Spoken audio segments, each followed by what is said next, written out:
শুয়োরের দাঁত ধারণ করলে আপনার অর্থ থেকে আরম্ভ করে সফলতার শীর্ষে আপনাকে পৌঁছে দিতে পারে।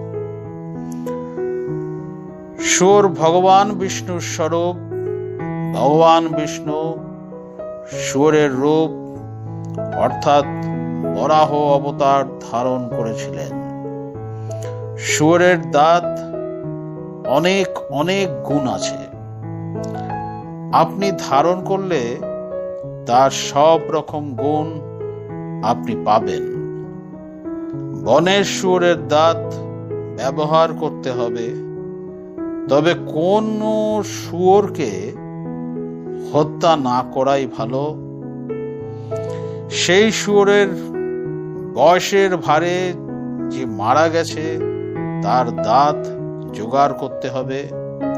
শুয়োরের দাঁত ব্যবহার করলে ভূত, প্রেত, পিশাচ, দৈত্য, দানব, অশুভ শক্তি আপনার সামনে আসতেই পারবে না।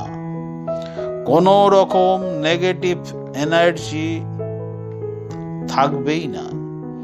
সকল প্রকার গ্রহ বাধা দূর হয়। যে ব্যক্তি শুয়োরের দাঁত ধারণ করেন ভগবান বিষ্ণু কৃপা প্রাপ্ত হন। মা